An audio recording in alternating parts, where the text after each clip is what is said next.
Bonjour, bienvenue dans Incorporer, le podcast qui va t'aider à plus habiter ton corps et à mieux vivre ta vie. Je m'appelle Olivia Chival, je suis psychiatre et ma spécialisation c'est la thérapie sensorimotrice. C'est la thérapie psychocorporelle et aujourd'hui j'ai envie de te parler de la notion d'ancrage.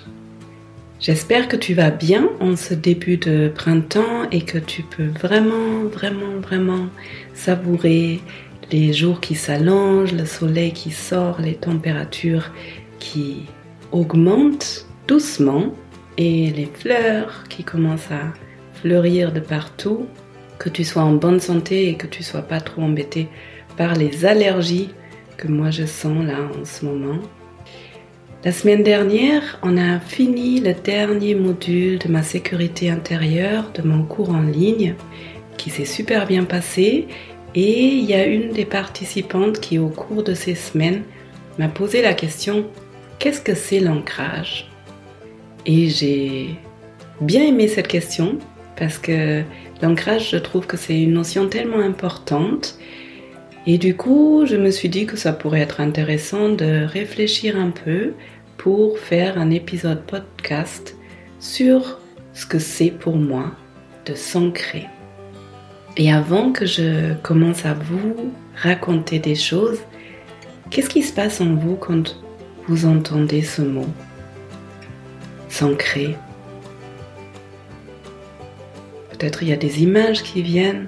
Peut-être vous ressentez déjà quelque chose dans votre corps. Dans cet épisode, je vais vous parler d'abord de la définition du mot ancrage, ensuite le pourquoi il peut être intéressant de savoir s'ancrer, et puis comment faire pour être mieux ancré. Et parce que je pense que c'est toujours bien d'expérimenter les choses, c'est plus intéressant et en plus on comprend mieux par l'expérience en elle-même. Il y aura aussi une méditation guidée qui vous amène dans votre corps, dans votre propre ancrage. Et c'est parti pour l'épisode.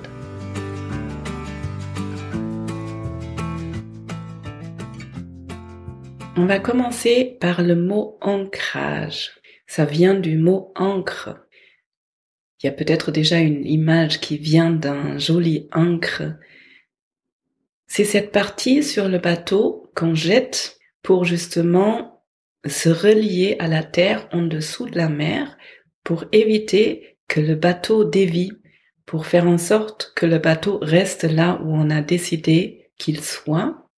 Ça met le bateau aussi, ça le garde en sécurité à des endroits où il n'y a pas trop de vent par exemple.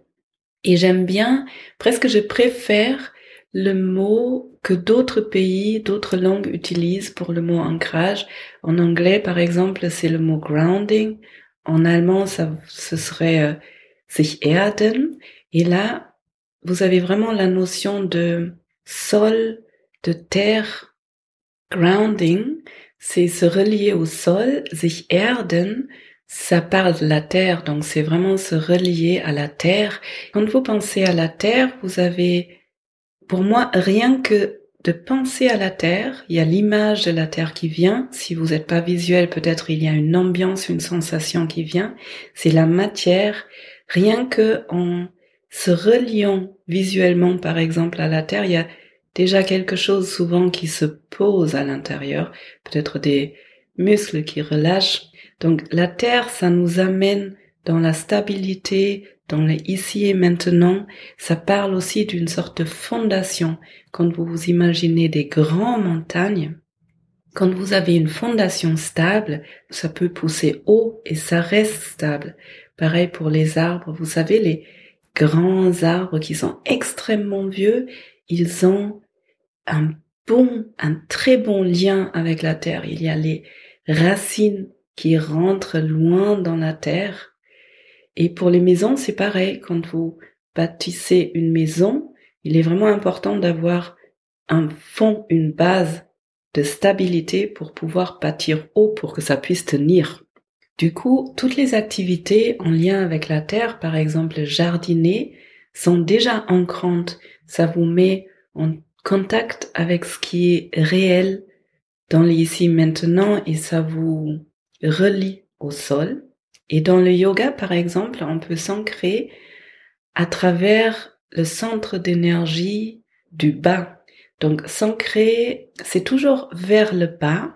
On peut pas trop s'ancrer dans ce qui est dans l'air, vers le ciel. Et quand on parle un peu yoga, dans ce centre d'énergie de la base, il y a aussi Sarasvati, par exemple. C'est la déesse de la créativité, de l'art. Il y a Ganesh, qui est là pour nous protéger. Des fois, il nous met des obstacles, mais c'est pour qu'on puisse les dépasser pour aller plus loin. Il y a la terre, justement. Il y a l'odeur de la terre. Donc, s'ancrer, pour moi, ça met en lien avec tout ça. Pourquoi est-ce qu'il peut être intéressant de t'ancrer consciemment? Eh bien, justement, on parlait de la notion de stabilité. Le fait de s'ancrer, ça donne vraiment une stabilité où là, je l'ai senti de façon très rigolote. L'année dernière, j'ai fait un cycle en rolfing. C'est un travail avec les fascias qui travaille beaucoup avec la gravité. Et pour me montrer ce que c'est la stabilité dans l'ancrage, ma thérapeute, elle m'a proposé un drôle d'exercice. Elle m'a demandé de m'asseoir avec les pieds sur le sol et puis elle m'a poussé et je perdais l'équilibre assez facilement. Et ensuite, elle m'a demandé de m'ancrer consciemment avec mes plantes de pieds sur le sol et vous pouvez l'essayer d'ailleurs, c'est assez rigolo à expérimenter.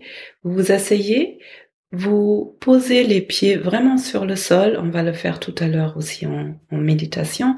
Vous contactez le sol sans crisper les muscles et ensuite vous vous connectez aussi à votre chaise, au tabouret via les ischions, via les os qui reposent sur la chaise. Et une fois qu'elle a senti, parce qu'elle, en plus, elle arrive à le sentir en posant ses mains sur mes épaules, quand elle a senti que j'étais bien ancrée, elle m'a poussé de nouveau, il n'y a rien qui bougeait. C'est rigolo alors que je me tenais nulle part, c'était vraiment juste par le fait de me relier de façon stable au sol et à la chaise, et il n'y a plus rien qui peut faire que je puisse tomber ou que quoi que ce soit bouge. Donc, l'ancrage, ça nous donne une vraie stabilité, autant physique qu'émotionnelle, donc c'est une métaphore aussi, mais ça donne une stabilité sur tous les plans. Ensuite, s'ancrer, ça nous permet de réguler notre système nerveux.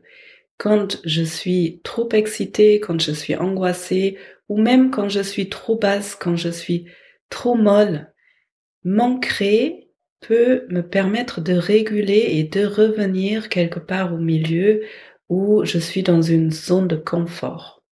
Et ensuite, s'ancrer me permet de revenir dans le moment présent. Tu connais ça peut-être quand tu es dans un moment de stress ou quand il y a beaucoup de choses à faire, on perd l'ancrage. Et quand je vis des moments difficiles, ça peut aller même jusqu'à je me sens à côté de moi. J'ai l'impression de ne pas vivre ma vie ou de me voir de l'extérieur. Et du coup, je perds ma capacité d'action. Je vais plutôt être en train de subir ce qui m'arrive. Et le fait de m'ancrer, ça me permet de reprendre aussi le contrôle, entre guillemets, sur ma vie. De pouvoir réellement être là, dans le ici et maintenant, dans le présent, dans le réel, pour pouvoir faire mes propres choix.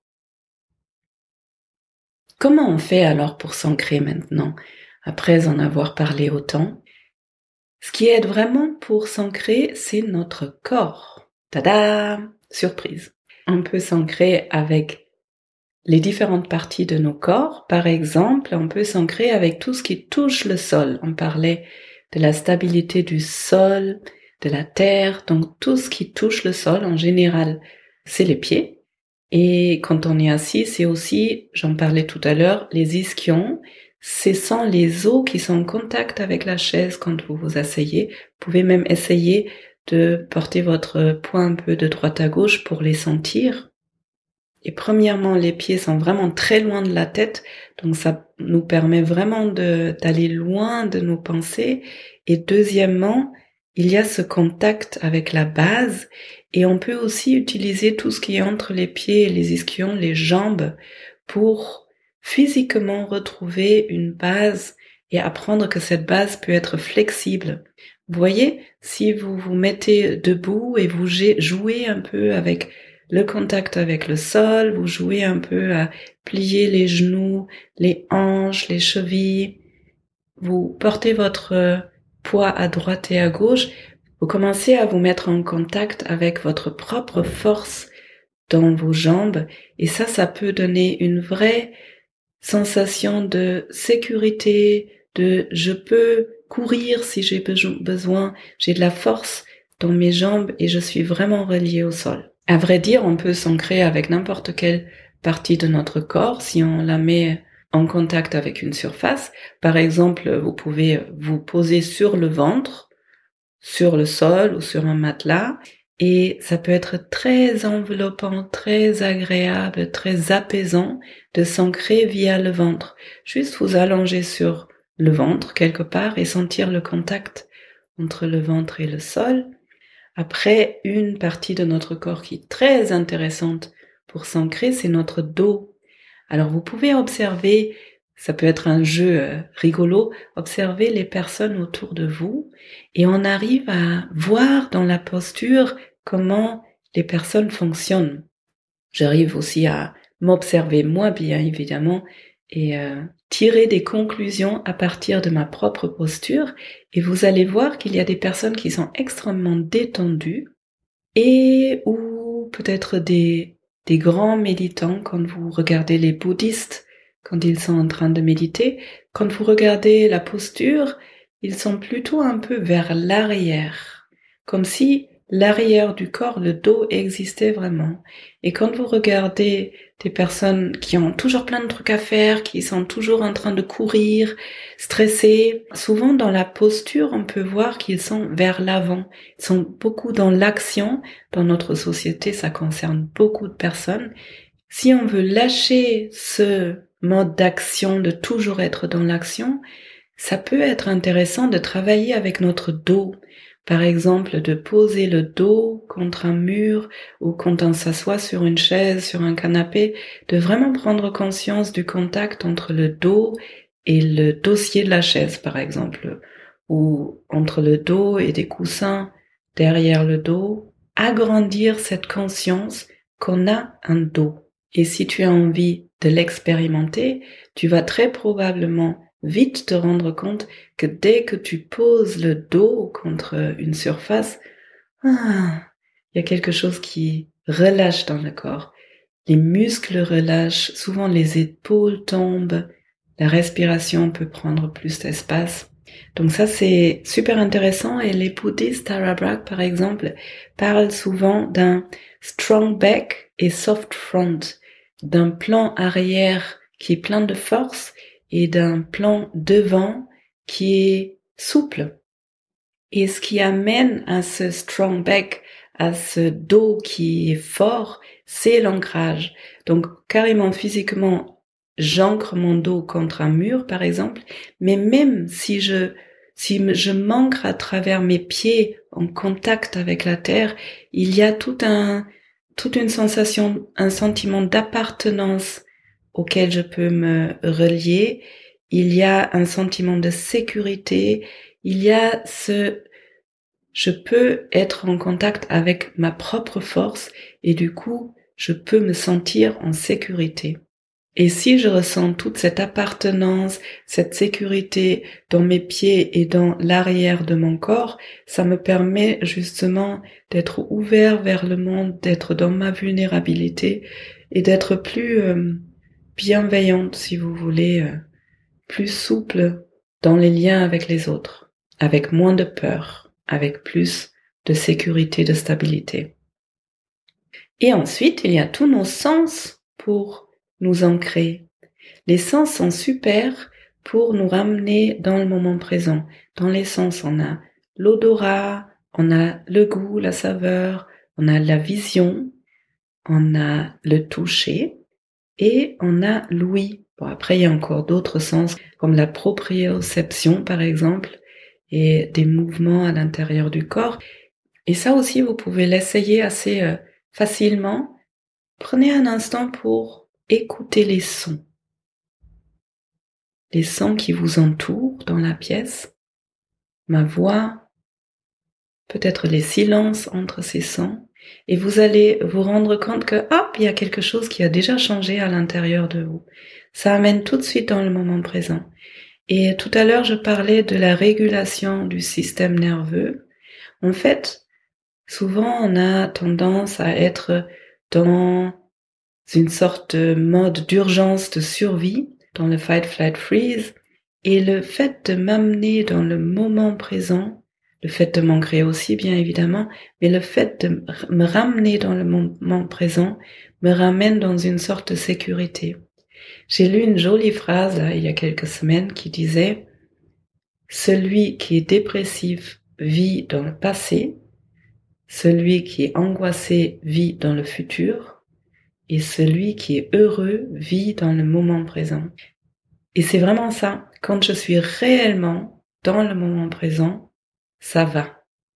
C'est à partir du moment où je pars dans le futur que je me dis « Oh là là, mais il va y avoir ça et ça et ça et ça ».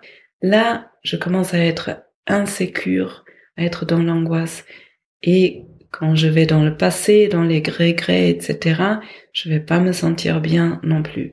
Mais à partir du moment où je suis vraiment là, et juste là, et maintenant le là de il y a 2 secondes, il est déjà passé, mais si je suis vraiment là, maintenant, ça va. Je peux être bien, je peux être en sécurité.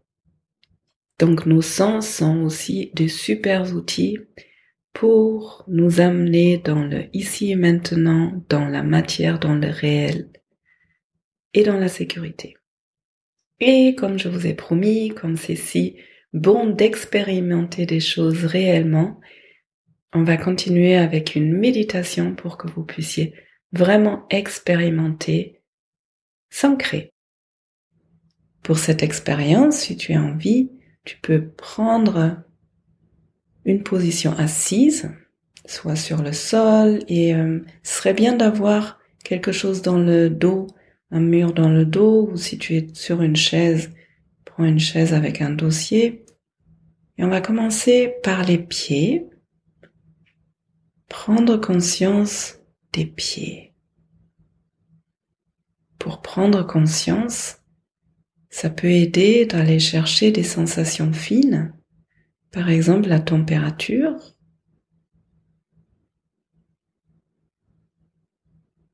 Est-ce que tes pieds sont chauds, froids, tièdes? Comment est le contact avec le sol ou avec les chaussettes et avec les chaussures?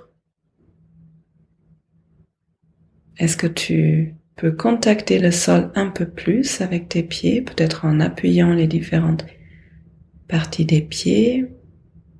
Quelles sensations sont dans tes pieds là maintenant? Des fois on peut sentir un peu des fourmillements, des picotements. Et tu peux observer les petits changements qui commencent à se mettre en place, même dans le reste du corps, rien qu'en passant du temps à se concentrer sur les pieds.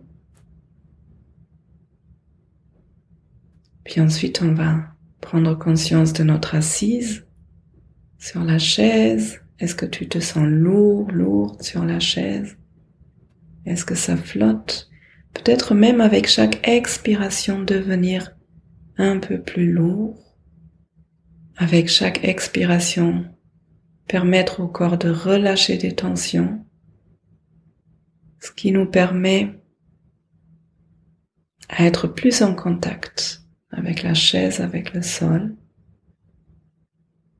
Si tu as envie, tu peux bouger un peu, jouer avec ton poids, l'amener un peu plus sur la fesse droite, un peu plus sur la fesse gauche.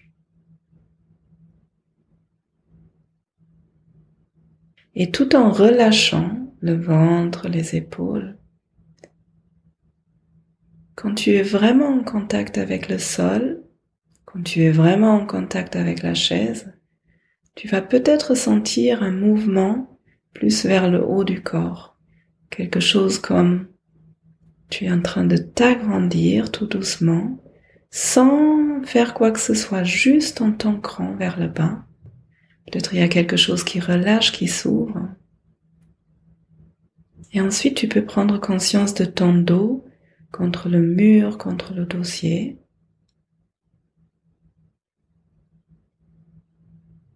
Cette stabilité dans le contact avec ce qui est dans le dos. Tu peux essayer de prendre contact de toutes les différentes parties du dos qui sont posées sur des coussins, sur le mur, sur le dossier. Est-ce que c'est chaud? Est-ce que c'est froid? Est-ce que l'accueil est plutôt dur, moelleux, dynamique?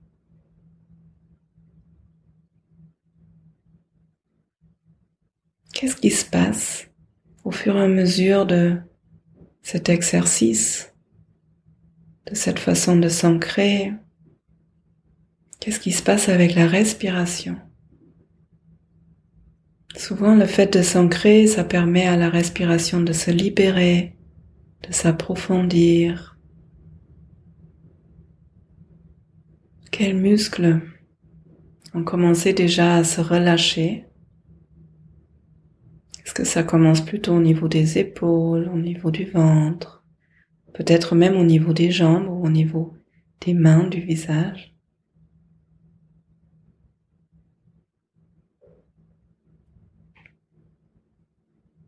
Et ensuite, tu peux te poser la question, quelles sont les odeurs qui sont là? Tout en étant en contact avec le sol, la chaise, le mur peut-être. Quelles sont les odeurs?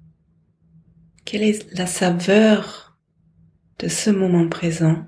Est-ce qu'il y a un goût qui vient avec? Qu'est-ce que ressent ma peau? Peut-être l'air frais qui touche la peau. Peut-être tu peux être conscient des vêtements qui touchent la peau. Même avec les yeux fermés, quelles sont les formes, les couleurs que je vois? Pareil avec les yeux ouverts.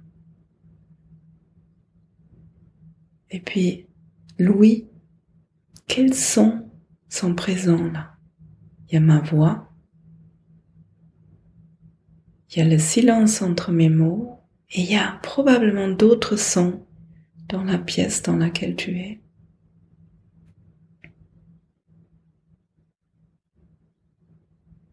Et ensuite, tu vas reprendre conscience de ton corps entier dans la pièce.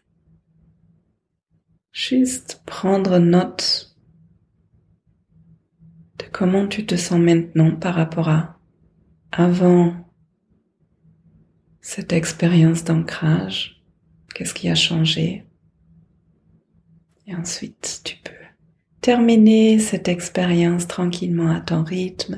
Peut-être ton corps, il a besoin, envie de bâiller, de s'étirer.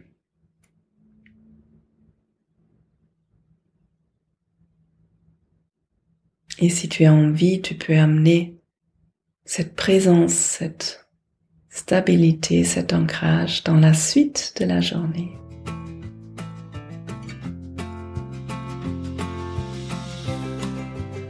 Voilà mon épisode sur l'ancrage.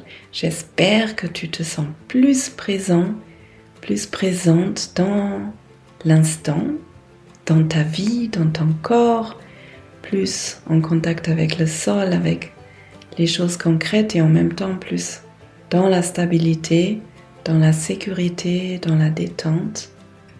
Si mon travail te plaît et si tu as envie de découvrir un peu plus, tu peux t'inscrire à la lettre d'Olivia. C'est une sorte de newsletter qui sort tous les premiers du mois et dans laquelle je présente cette année des approches super intéressantes pour ma sécurité intérieure avec des personnes passionnantes.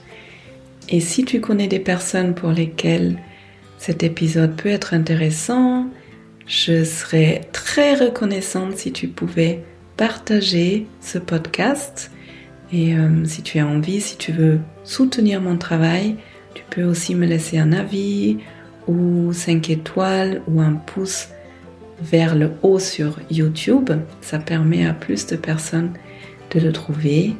Et maintenant, je te souhaite une belle journée ou une belle soirée et je te dis à bientôt.